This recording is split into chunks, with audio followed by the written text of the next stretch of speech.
afternoon to everybody. I'm really very pleased to opening this webinar on the issue of planetary health. I must say that I would call myself a novice on the item of planetary health, as I got in touch with this issue no more than 6 or 7 years ago. But the more we're working in the UN Food System Coordination Hub to support the national governments to implement the food system transformation pathways, the more we understand that when we talk about this food systems approach, an extremely important element of this system is the issue of the planetary health or the One Health. And here is one of the first items that I think this webinar will try to resolve. Is it the same thing talking about planetary health or talking about One Health? And we have experts here that they will talk about this, and they will explain where are the similarities and if there are any differences, which they are. I would like to say that from a non-expert point of view, I see these two concepts very much aligned and very much complementary. I don't see these two concepts as competing, but I see them as two concepts to interpret a very big wish to make our development paradigm more environmental friendly, more social inclusive, and one that produces multiple benefits for people, the planet, and the prosperity.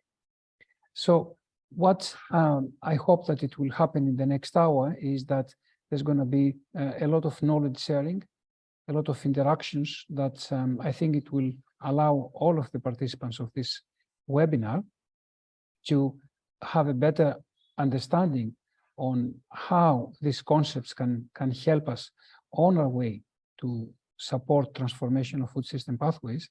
And at the same time, what are some of the important items that we still need to take into account when we talk about the concept of planetary health and its connections to the food system transformations agenda, which of course is a very it's part of a much bigger agenda, which is the 2030 agenda and the Sustainable Development Goals. I was very lucky when I was doing my PhD, that it's over 30 years ago, and I had a professor that he used to say that science is one and unique. And science has some specialities. Between the specialities, the wise people shake hands and they try to cooperate. The people that they're not wise, I don't want to say the word, they build walls. So we feel that this webinar today should be a webinar to start shaking hands and cooperating. And if some walls between different disciplines have started to be built up, we hope that we can break these walls. So I wish you a very good webinar. You have the best experts around the table here. Let me say it's a table. And I'll hand over now to my colleague Nicole de Paula, which will do the moderation of this webinar. Thank you, and over to you, Nicole. Thank you very much, Stefan. It was a very inspiring beginning. I like this joining hands. I wonder if you're inspired also where you are with very interesting things of bringing us together. So yes, I'm Nicole de Paula. I'm the Senior SDGs expert working at the UN Food Systems Coordination Hub. So it is my great pleasure to be with many colleagues, now even friends. We have been having these conversations for almost a decade now. And I think, of course, our experts here decades. So it's a real privilege to be with you all, and also an amazing audience today. So we have a very short hour. And I think that, as Stefano said, we hope to use this space not only to learn from our very distinguished guests, but also to network and exchange relevant information, make new connections. So feel free to use the chat to share from where you're calling from today. If you have also, we'll try to share articles, reports, feel free to share that with us. So this meeting is very, very timely. I think at the Hub, we are all very, very busy, but we have very good reason for that. We are organizing the first ever stock-taking moment called the UN Food Systems Summit +2, and that is really convened by the UN Secretary General and hosted by Italy. And that's where I think we're going to have this big conversation in July here in Rome, bringing all the countries together to really talk about not the why food systems transformation need to happen, but also how we can do it. And I think this webinar is really a lot of the how. So before I move to our speakers, let me just introduce, I think, complement one or two points that Stefanos, you're saying. It's really, we are convening this conversation because it's very clear the interplay between a thriving environment, nutritious food, and our own health. But we see that I think out of 9 people go to bed hungry every night. So at the same time, we have 931 million tons of food that are wasted. So I think it's 70% of total food that is available to consumers. So of course, now this is very complicated in times that we are trying to also solve the challenge of the Anthropocene, which is also climate change, biodiversity loss, pollution. So another number that really is striking us today, given that we have evolved so much of how much we can feed the population, I think it's also that 3.1 billion people globally cannot afford a healthy diet. And of course, this contributes to a growing burden of premature diseases around the world. So I think food systems is the important thing, a point to start is it's really a sustainable development paradox. It's the current food system is carbon intensive, it's inequitable, is perhaps driving multiple crises, but we are here because, and the summit will help us to see how we really, food systems transformation can be a catalyst for these most impactful solutions that will help us to bring the SDGs back on track. So to help us to make these links between healthy planet and healthy people, we have very special guests. And I know that because we have only 1 hour, I will not share your whole bios. I think we are happy to put them in the chat because otherwise we will first get depressed, and second, we will never leave this room. So I'll just quickly present who we have here with us today. It is my great pleasure to have Sir Jeremy Farrar, who is the current Chief Scientist of the World Health Organization. Before that, Jeremy, you were 10 years the Director of the Wellcome Trust, which is a global charitable foundation that exists to improve health for everyone, helping really great ideas to thrive, connecting a lot of science. We have also with us Dr. Sumption, who is the leader of the Priority Program for One Health, Chief Veterinary Officer of the FAO here in Rome, and Director of the Center of Zoonosis and Antimicrobial Resistance. So welcome to both of you. And we have Dr. Minna Huttunen, and I'm sure I'm not pronouncing it in my best way. Feel free to correct me, Minna. You're the Ministerial Advisor at the Food Safety Unit of the Ministry of Agriculture and Forestry, and you were also a member of the National Nutrition Council of Finland. Thank you for being with us. And last but not least, we have Dr. Jemilah Mahmood, who is health. Let me say that again because I want to capture. So we have Jemilah Mahmood, who is Professor and Director of Sunway Center for Planetary Health. And you've been the former special advisor to the Prime Minister of Malaysia on public health.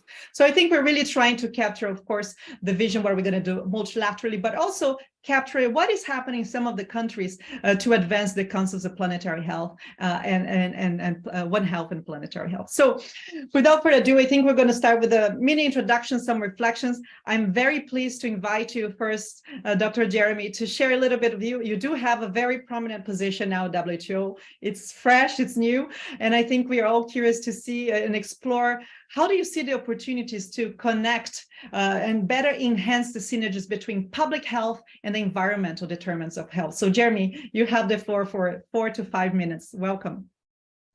Thanks very much indeed, Stefanos and Nicole. It's a pleasure to join. I'm sure everybody would feel that. It's a pleasure to see people that I've known the names of for many years, but perhaps haven't had the chance to meet, and I hope we put that right, both in the audience and the other speakers. Just to say, I've been in this role as Chief Scientist at the World Health Organization for 5 weeks. So I'm still new, naive, but it is a great honor, obviously. And one of the things I'm determined to do is to see how we can bridge communities, the UN agencies, academia, industry, to come together to address some of our great challenges. To try and frame that in 3 or 4 minutes. My own background's in infectious diseases, as you've just heard, on the human side.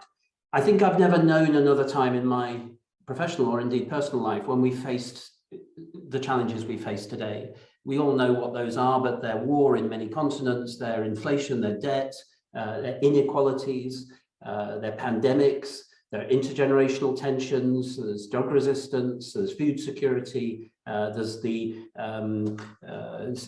SDGs, which we're struggling to meet, if we're honest. There's energy, etc. We live in a very complex time. And yet, in fact, science is offering us some remarkable opportunities. And when I say science, I really mean the broadest possible science across all of our disciplines, from social and economic science to political science, to choices individuals and communities make, to the life sciences, the biomedical, my own background. But one of the, picking up on Stefanos's point earlier, one of my mentors when I was a young doctor taught me 30 years ago that the real progress happens at interfaces. Interfaces where disciplines respect each other, come together and appreciate that they can achieve more together than they can apart. And I've kept that with me and at the heart of, I hope, some of the things I've wanted to do in my career. And I will keep that at the heart as the role of Chief Scientist at the World Health Organization, talking on behalf of all my colleagues here in Geneva, and around the world, regional offices and country offices. And what I mean by that is I think over the last 20 or 30 years, maybe longer, we've actually pushed things down vertical structures.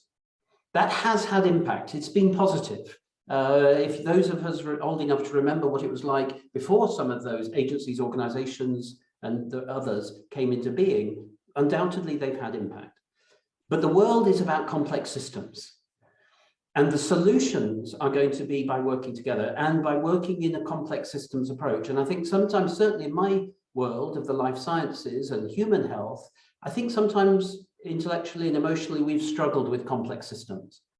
We've tried to reduce it to the lowest common denominator, genetics, proteins, etc. And we've perhaps lost sight of the fact that you have to elevate it up. And so one of my hopes from this webinar and the public discourse that it's part of, and the colleagues on this call and beyond, and all my colleagues here in Geneva, that we can work to a way which brings our different and diverse skills together and works in a more horizontal way without losing the power of the verticals. And if we can achieve that, then I think we can get the SDGs back on track. I do believe that we can address the inequality that exists in all of our societies and between our societies. And ultimately, what I started with, those great challenges of the 21st century, I think we can address. But I don't think we'll address it if we remain in our verticals, we remain within our groups, we talk to ourselves rather than talking beyond ourselves, and that we don't try and bring our diverse skills to bear on the challenges we face. So I hope that's within 3 or 4 minutes. I'll stop there and hand over to people that know far more about stuff than I do. Thank you, Jeremy. Very, very, I love your study. You're still naive. I doubt it, but you know, it's very interesting. I think the point you brought, very important, is like this bridging communities. And I think even the work we do with the hub, it's a very interesting, it's challenging. We have, it's bringing the UN together, all these agencies and different disciplines, areas. So very interesting what you said. And I think if we join forces, for sure, we can advance faster. So I think this gives a perfect connection to our next guest, Keith, because you do also, of course, you are leading the work of One Health at FIO, and of course you are part of the quadripartite call to action for One Health, for a safer world. So I think you have a lot of also to share with us how this work on One Health and this collaboration among UN agencies could help us to advance agri-food systems transformation. So Keith, the floor is yours. Well, thank you very much. So it's a marvelous opportunity to be here with you. So you asked me about the call for action. Now, the call for action was issued by our 4 DGs for the at their quadripartite meeting, and 7 of the things that were mentioned in there to do. The first of those was to prioritize One Health in the international political agenda. So progress, even in a couple of months, there's been very strong discussion about inclusion of One Health as a principle in the pandemic treaty. and also in the clauses relating to prevention. Prevention really meaning at the source, at the heart of the problems that led to zoonotic pandemics. Now, that isn't necessarily going to be replicated across many of the other political agendas, but that's one where that is actually taking place, and that's a discussion right now. It may be taken out, it may stay in. It's a big discussion at the moment as to whether we truly believe in that approach. Strengthening One Health policies at national level. Well, part of the pandemic fund, again going back to pandemics, call for proposals just launched. They've been about 170 proposals submitted to the World Bank. 67% of those proposals indicated they wanted a One Health approach within it. Now that's a significant change because it means that national ministries came together and agreed at national level to make one proposal that was interministerial. That's a significant change. The accelerating the implementation of One Health plans. Well, we were here as a quadripartite having a retreat this week about how do we accelerate that? Do we need some form of One Health accelerator to really help countries to be able to do these things? Building workforces, that's part of those proposals, but we have to think, where does the workforce start? Does it start with youth? Does it start with education from the start, valuing the food system, valuing the environment around which we produce food and where we live? Encouraging the scientific exchange. We've established a One Health knowledge nexus. We see a lot of interest to be able to connect people across our many countries to say on specific issues, what's the state of play? What's the best practice? How do we do it? Last point was incentivizing investment in One Health. For years, we've looked for funding for One Health, not very successfully, but investment is what's really needed. And we invest in food systems to create health as well as sustainable food systems. So those are sort of points. We can go into individual parts where One Health is involved in food systems. There's a lot of evidence of what we can do for reducing the need for antimicrobials through our food systems, reducing zoonotic or resistant pathogens. But I think what we've most done in the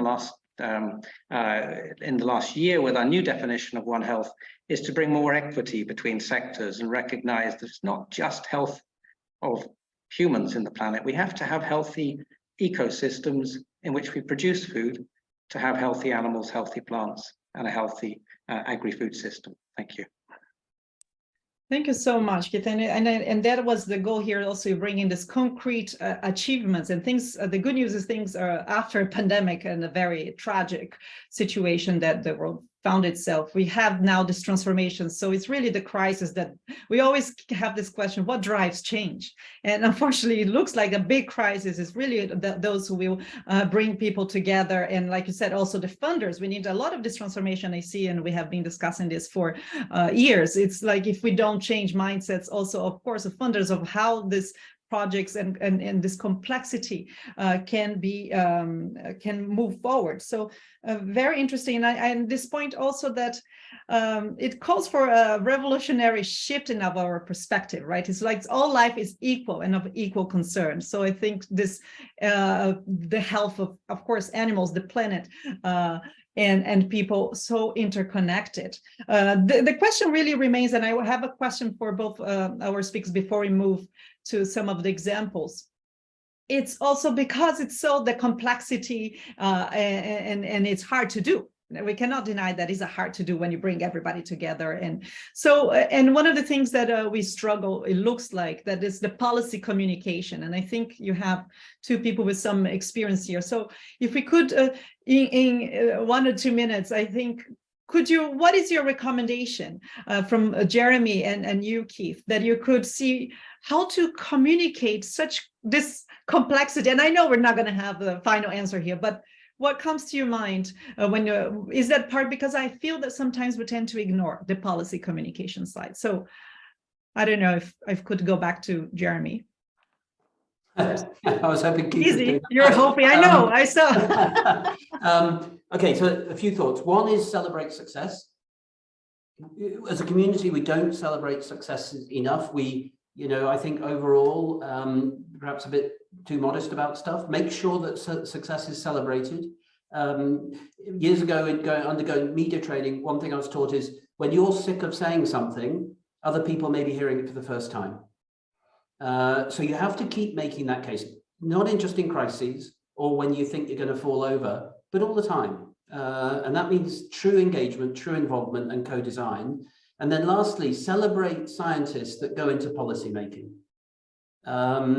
If we leave politics to brilliant people from the humanities only, important as the humanities are, and we don't have people with scientific skills from any discipline, then we can't expect science to necessarily have an ear within the political structures. So embrace and encourage scientists to consider plural careers and celebrate them when they do. And then finally, make sure we have our education system for younger people, next generation, that is more horizontal than deeply vertical. Over. You seemed very prepared, Jeremy, so I think it was a very concrete answer. Thank you for that. Keith. Yeah, I think we need to connect again how agri-food systems are at the heart of health, not separate health systems and food systems pathways. They are truly connected, and being at the heart of health, they matter for people, plants, animals, and the ecosystem. And we lose a huge amount of our global production across sectors at the moment. That's a massive loss, which we cannot afford if we're going to have the level of nutrition that's required to keep people healthy and ensure that our ecosystem is preserved. It is complex to work together. It does require some new governance means to do it. It's not enough just to want to collaborate. There needs to be the types of incentives there so that we do see the advantage and get those real efficiency gains, which are offered when we're actually working together and dealing with the drivers that are driving inequality and driving poor health in our systems. And we are still trying to fix things quickly through a One Health approach rather than the deep structural One Health, which I think connects very much to the same drivers that are necessary for planetary health. So moving things towards prevention means working together on those complex issues. Many things, exactly. This cost of inaction, right? We need to complement it, also share. Perhaps one thing that I see, then if I can contribute as well, is this also we need to share the benefits, right? We for a long time we've been saying it's a very catastrophic picture that we keep sharing, and sometimes when you also bring what is the planetary health, One Health brings positive, and what are the gains from governments, and a little bit on the celebration part, Jeremy, but also complementing what you're saying, Keith. So. Fantastic start. Thank you very much for this. I think we would have, it's very important to us that we have some time for Q&A. We do hope that after this, my two other interventions, we hope that we can also have this dialogue as interactive as possible. So let me move now. It looks a little bit divided. We are this girls and boys a little bit here, but it's not on purpose. I think we are entering the second phase, and one of the main goals of the UN Food System Summit +2 is really to advocate for urgent action at scale. And I think that's the challenge that we are seeing, right? The scale part. And we do need to share concrete cases of transformation led by states, but also non-state actors. So I'm pleased to have Dr. Minna here with us, who is working with the government of Finland. And I think we had also a conversation before, and you were sharing how much also the planetary health approach and perspective has been inspiring you personally, but also perhaps the government. And there is an attempt to say what it means at the government level. So I think, please share with us your experience trying to promote the very easy concept and approach of planetary health at the government level. Welcome, Minna. Thank you very much, Nicole. I hope my voice, you can hear me loud and clear. Perfect. So thank you for the opportunity to tell about the Finnish example. First of all, One Health concept has been well accepted in Finland as the health of animals in food system is tightly connected to the food safety and therefore, of course, the health of people consuming the food. So we could say that food safety from farm to fork has guided food policy. But now we know that policy must evolve. Policy must evolve to sustainable food from farm to fork. And because of the current food system challenges, the challenges have expanded beyond food safety, still including it, but there's more challenges.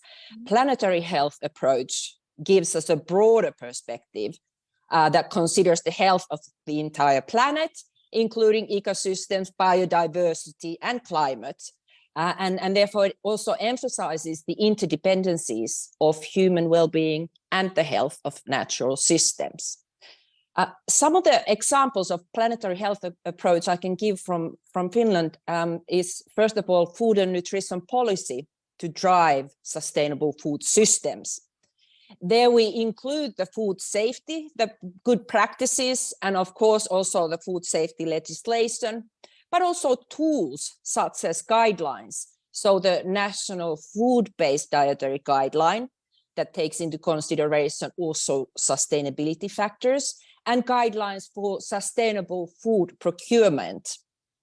And the national activities carried out in Finland, they do lead to high food security as well.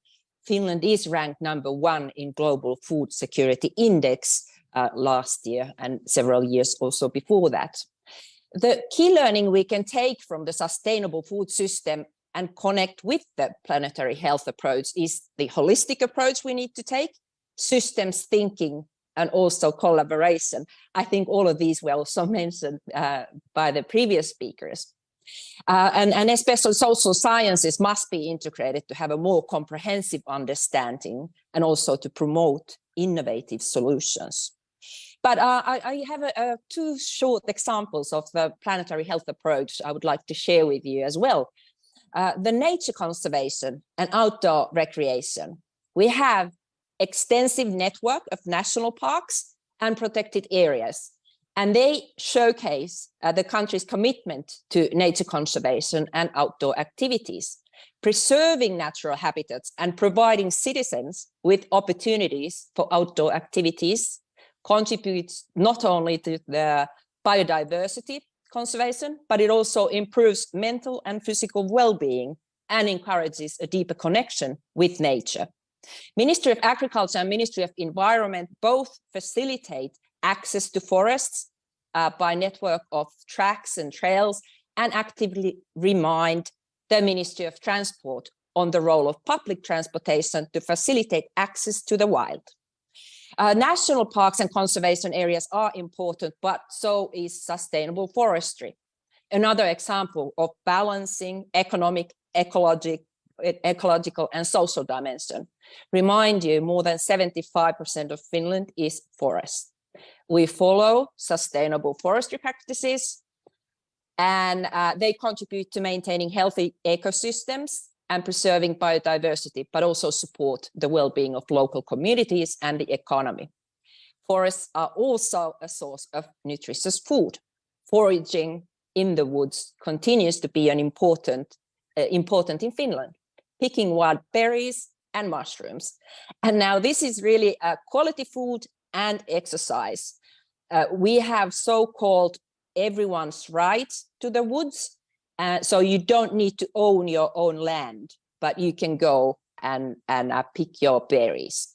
So these three national examples, they all require coordinated action in order to succeed.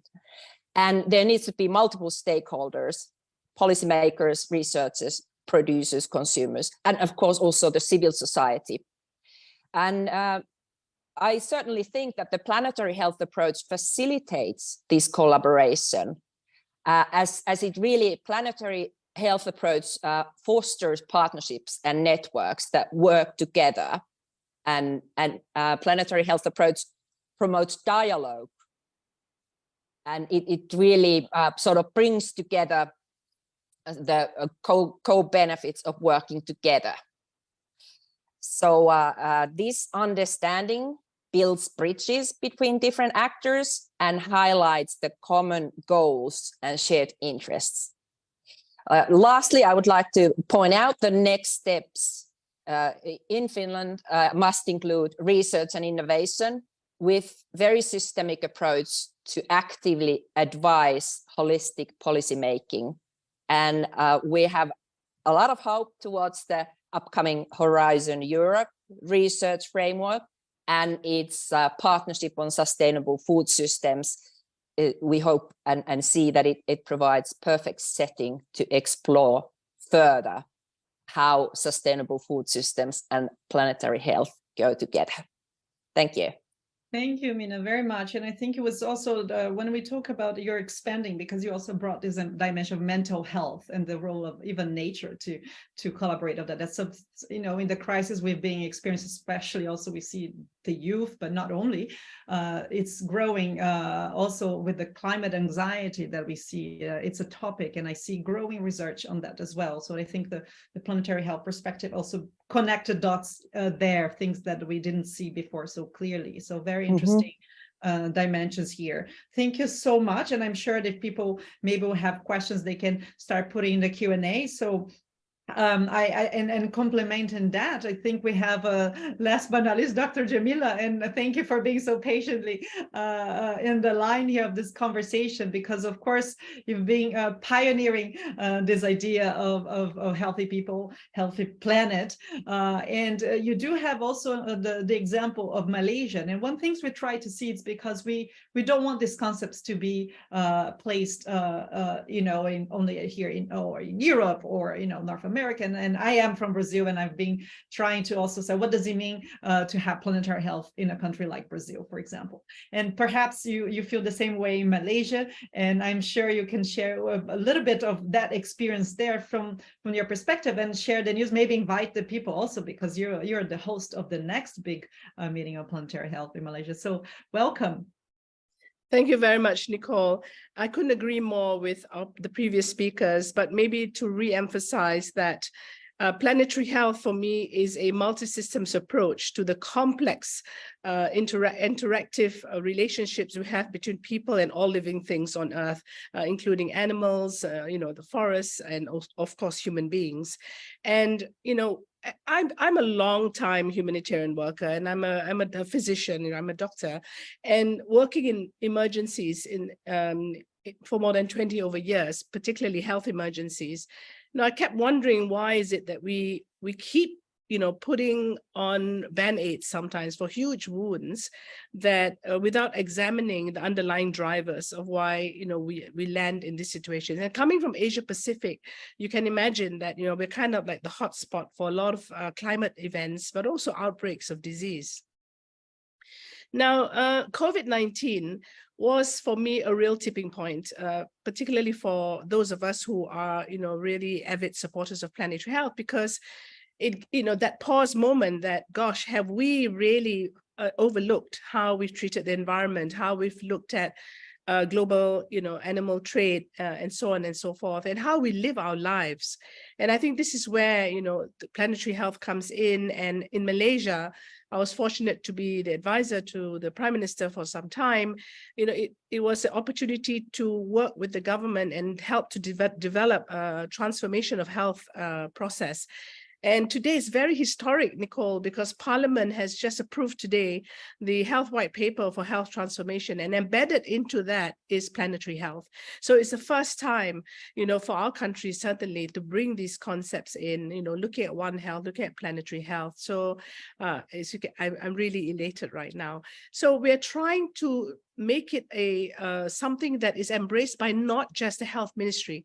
You know, planetary health, you know, for us to achieve good planetary health in the age of the Anthropocene, it is political, it is social, it is environmental, it is about equity, it's about, you know, health, it's about you know, food systems and everything else, because we know that the current situation now with climate change is also affecting the nutritional aspects of food. And we talk about food systems, about security, and about you know, food going to the landfills and creating more problems, but there's also nutritional value that has declined as a result of climate change. So it's really these complex food systems. So on top of that, the government has decided that we must develop a national planetary health action plan, because at the end of the day, we can talk about research and why the evidence is so important for us to focus on a broader multi-systems approach. But until we have a little roadmap, some kind of tool that will help not just the health ministry, but really driven by the Prime Minister's office now, across all ministries and the private sector and academia and civil society and youth groups and indigenous people, and really looking at how do we now live our lives, re-examining our values and what it means to live in this complex world now and the interactions that are needed. So we're very excited. We've started the process now. It's a consultative process. It will take about a year, and the launch of the Planetary Health Action Plan will probably coincide with the Planetary Health annual meeting that we will be hosting in April next year, for the first time in Asia, where we are also bringing in the private sector, because private sector is driving economy in many of the middle income countries like ours. So those conversations now have to come out beyond the corridors of academia, beyond the corridors of policy making large institutions, but really into the everyday lives of people. So just to emphasize about communications, one of the challenges we have is that science is sometimes communicated in ways that is poorly understood. So what we are doing now is to really break that down. So for us, fundamentally, if you want to move the agenda on planetary health, on a multi-systems approach, it has, the fundamental drivers will be governance, communications, and for me, an education revolution. What are we teaching young people about their place on this planet, and and the decisions they make, the leadership that's required, to steer this very complex world that we live in today. So we're excited about this. We're calling it from evidence to action. Really taking away a lot of the academics from their books and the research, but really how do you create impact and how do you create change? So we're very happy to collaborate. This is a fantastic audience for me to talk about this. Really hope to welcome people into this meeting. But if Malaysia can do this and move this in a course of about a year and a half, I think we can share our experience. We're not going to say we're going to get it perfect the first time round, but certainly the aspiration is there.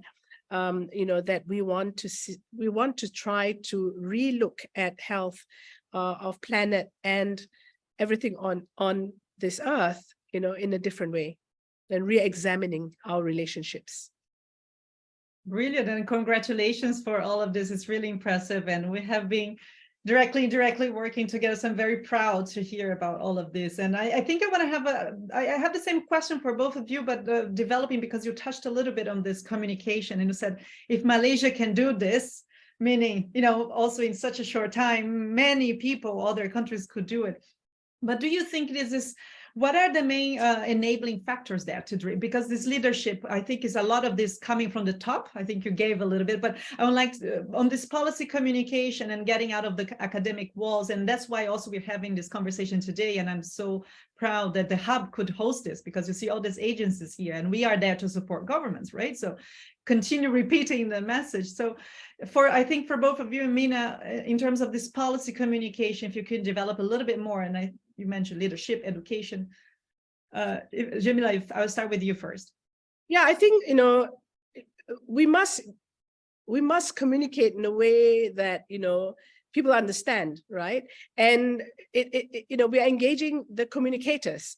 So they could be, professional communicators, young people, people who are out there using social media. We're making it fun, making it, gaming it. We're using art, we're using culture, we're using, all sorts of different tools. So for example, we're working now with Sony Interactive, PlayStation, and so forth to, create games and, really reach into the homes and classrooms of children. We do trips out where we can show, the value of protecting the environment and how it relates to health writ large.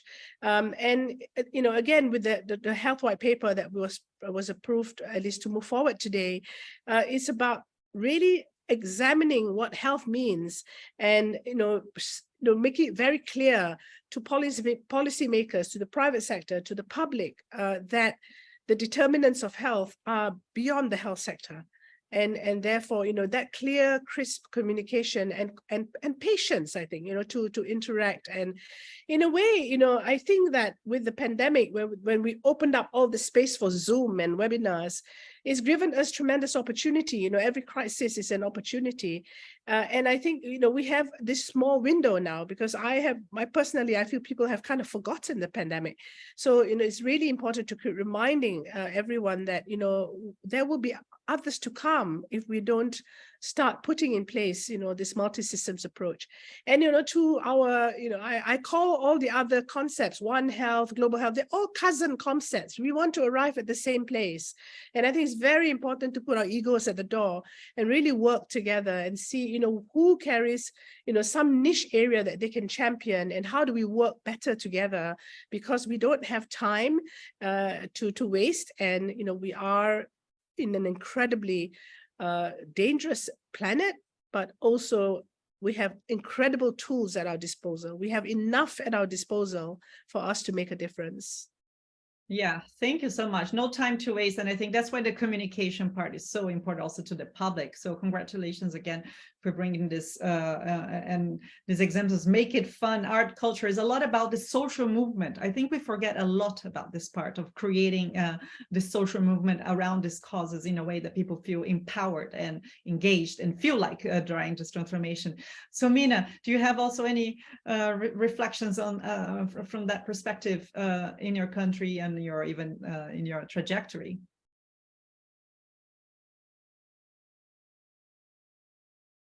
Is Minna here with us? Is it only for me? Is it a bit frozen, the image to me? No, you're back? I think we might be frozen. I'll reach out to Minna, Nicole. Okay. Perfect. So I wasn't sure.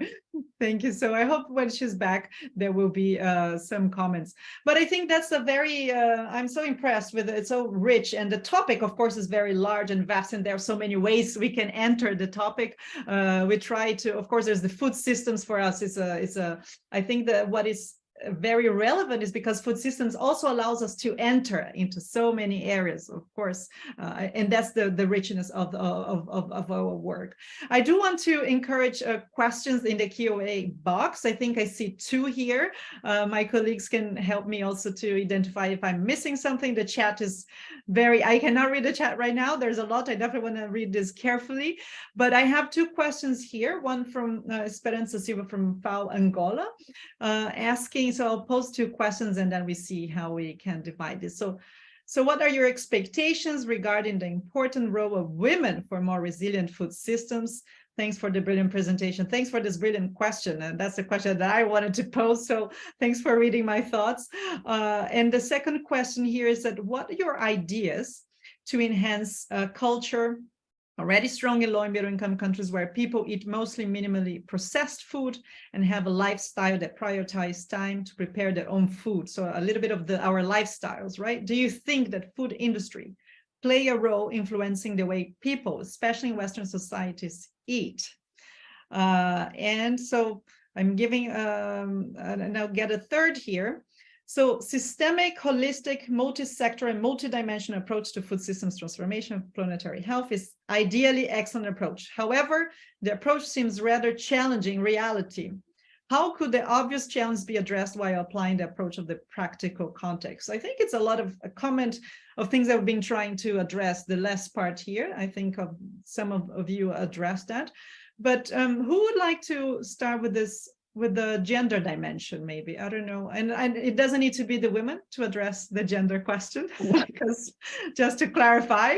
So I think not putting our colleagues here on the spot, but any comments from any of you who like to see, because we did have even an FIO, an important, and I see Minna, you're back. Thanks.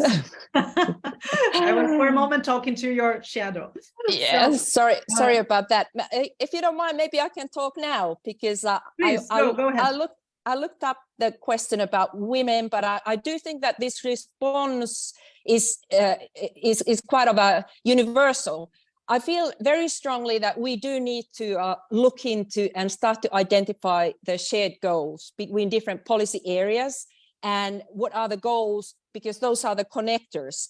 And there's a lot of work done in this planetary health concept when we want to look at the shared goals. Of course, I want to point out the Helsinki Declaration that was published 2019, and the word Helsinki now, so that is right after that stands for equity. And I think that gender equality stands there. So I leave it to there. Let's look at the shared goals and also follow up on those. Thank you. Thank you so much. Any other comments on that specifically? Any other question? This holistic, and a lot of the role of industry. I think I don't know if Jeremy also, of course, the commercial determinants of health, right? And this how the importance of we've been seeing even discussions. What's the connection, climate change or business, but the environments that we have and how we even dispose our food and things. So I don't know if you would like to take that one, if that's okay with you. This question of. Yeah, I can very quickly 2 points. One on the multi-stakeholder engagement, complex systems working together across interfaces. We've all said that has to come with accountability. That's one of the problems we have, is that when you have such a complex multi-stakeholder, and we all use those words, you lose accountability. And that's what in some ways the vertical structures give you. It's clear which teams, which organ, etc. And we can't just talk about multi-stakeholder. We actually then have to say, well, yeah, but who's accountable? Who's going to actually deliver something, and not get lost in the multi-stakeholder sort of language. On the industry side, I think we have to keep pushing. We need to strengthen regulatory systems around the world. They need to have teeth.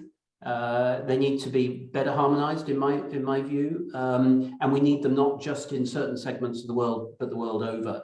And they need to have the political support in order to see their recommendations and that the accountability that their recommendations and their guidance is being followed. Industry can be a partner, but it also needs to have its guardrails around it, and we shouldn't push industry away, but we should make sure that we have guardrails around what they can do and what they can't do. For sure. Thank you so much, Jeremy. The accountability, and I think that's how we get sometimes lost in the complexity, like you said, right? It's very hard to when I talking, and I remember when I was briefly talking about when breaking the silos, and I was hearing this everywhere. So I said, okay, let me study a little bit. So wrote a book a little bit on the breaking the silos, but the truth is we're never going to break completely the silos. So it's really even it's how to let's say, even my colleagues said, dance with the silos, right? We need to kind of really how to in the end have this accountability, perhaps in the sectors or on the expertise, but bring things together. So interesting aspects here. I don't know if you see, I see a hand here from Sylvie, and I think it would be a comment. We have, I think, 5 more minutes. Keith, I don't know, also there is another question here. So Sylvie, could you, if you would like to speak? Yes, thank you, Nicole. Sorry, my video is not working. I don't know what's going on, but I'll be very quick and to welcome the conversation, which are really excellent. I'm Sylvie Wabbs in FAO Emergency Resilience. So we're dealing with multi-poly crisis, and so resilience is really fundamental for this transformation food system, but all the systems for our society. So this is just one point. To come to women, I would just like to flag that the way women are feeding their babies, including when they are pregnant, and to breastfeeding, and then the first solid food, is a fundamental approach for the health of their child that will goes into all the adulthood. This is a role which is not always recognized enough, but we know it well in health and nutrition. And this is a privileged group when it comes to health of the next generation, because even a child that wants to shift to a certain type of health The taste they've learned as a baby is already shaping their future. So thank you for this. Thank you very much. Thank you so much. When we are talking about, it's the first food systems, right? When it's this time, of course, so it's a very, very, very important aspect. Thank you so much. We've been other dialogues together, always bringing excellent points. Thanks for being here. Fantastic audience. I apologize, I see some big text, so I don't know if I'm not going to read all of them here, but I think one point also we have, how do we ensure that the governance, social, economic, and environmental aspects, its mutual interactions, impacts are measured and monitored. I think, and we had this conversation, right? Perhaps just if we take this as a maybe final question, we can start concluding. Measuring all this, it's how do we measure progress in planetary health, or perhaps One Health and help us when you have the surveillance, maybe it's easier, and please feel free to this, it's not easier, but when the area, if you're controlling, there's a lot of infectious diseases, of course, the pandemic. So if we don't have another one, which we know we're going to have another moments of epidemics, but the measuring point is definitely a challenge, and we see even for food systems, there are different systems in each country. There's no one solution fits all. So could we go into maybe a final word from all of you, not to explain how do we measure the success, but even if you have a final point before we close this meeting, and I'm sure we're going to continue this conversation, hopefully also in July. That's the moment now that I would have to have maybe a minute of a final word from all of you. And I'll start maybe from the end. So Jemilah, please. I think that what I will say is that I really like Jeremy's point about accountability, but that can easily be designed, because at the end of the day, if we are very clear what is it we want to achieve, then you can design the accountability frameworks, but also the monitoring and the impact. For us, from a national perspective, what we're trying to do now with the Planetary Health Action Plan and the Health White Paper for Transformation of Health is to actually build it into the system, which has to report to the Parliament by setting up a commission that will be monitoring this. So it is an independent commission, bipartisan, non-political, but really, holding to account, the different components of government and others to be able to achieve, a better health outcome for all. So it is very important. It's easy to talk about the motherhood and apple pie statements, but I think at the end of the day, we've got to start building very robust frameworks for measurements. I think this is where the challenge normally is. Definitely, thank you so much. And we have a lot of work ahead of us, that's for sure. But the good news, we are all here together. So I'll go through Minna. Thank you. So definitely, I would like to see that we measure the progress. So we look forward and sort of are future oriented.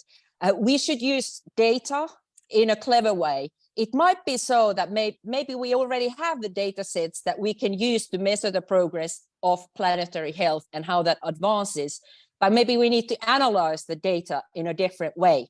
And in order to move forward in this analysis process, absolutely collaboration on international level is a must, and different scientists must join together, and partnerships are a great way to do this. And also I would like to remind that partnerships are also mentioned in the Sustainable Development Goals, the number 17. So join forces. Thank you. I think that's what we're trying to do today, a partnership with all of you. Thank you. So I'll go to Keith. Yeah, thank you. We have a plethora of sectoral measurements for health, but we have very few ones that measure the quality of the collaboration, coordination, governance across sectors.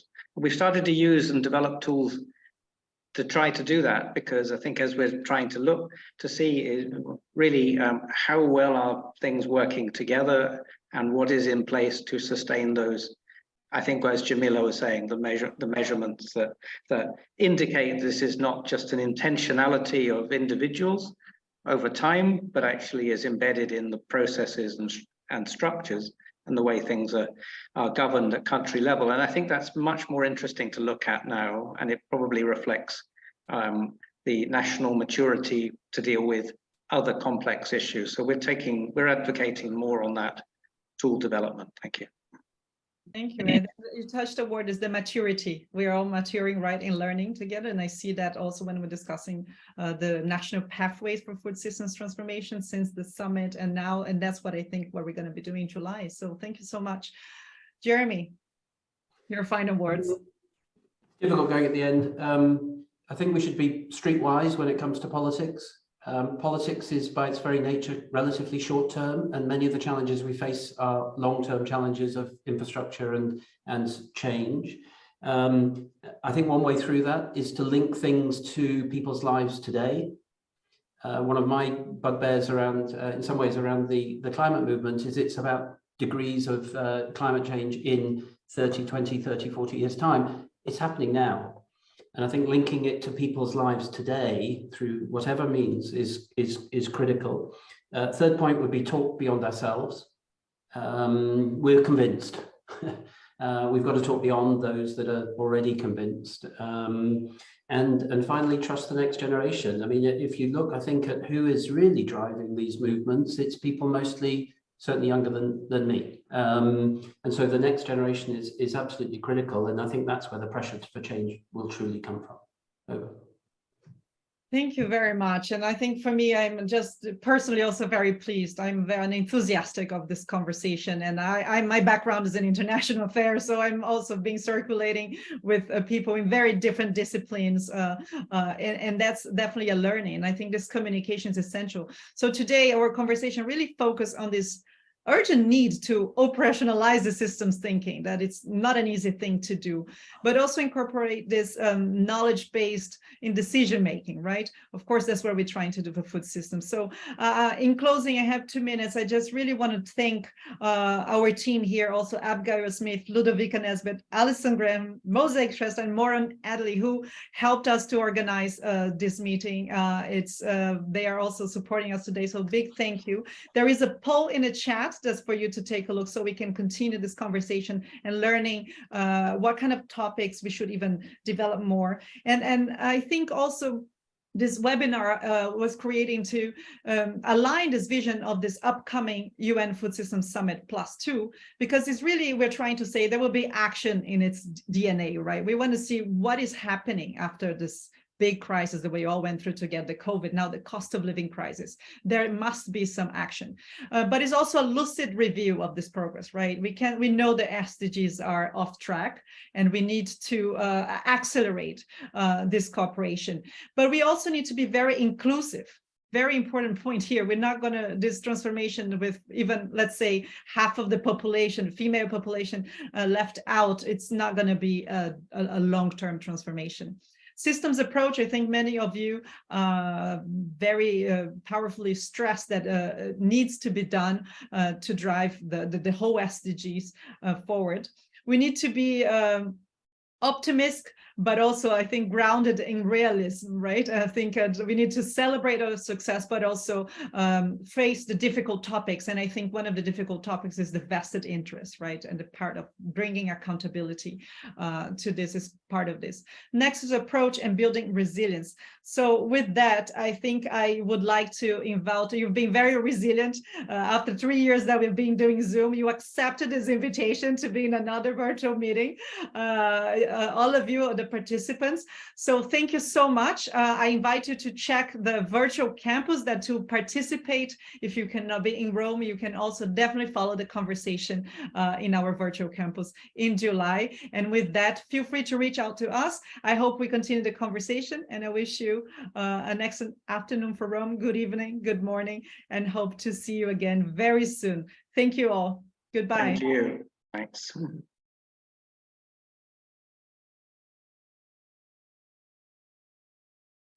Thank you, all of you. Thanks.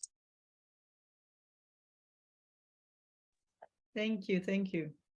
I'll keep the room open for a minute so you can grab any of the links out of the chat that you haven't had a chance to yet if you're still in the room. and want to grab any of the links, please do so now. Thank you.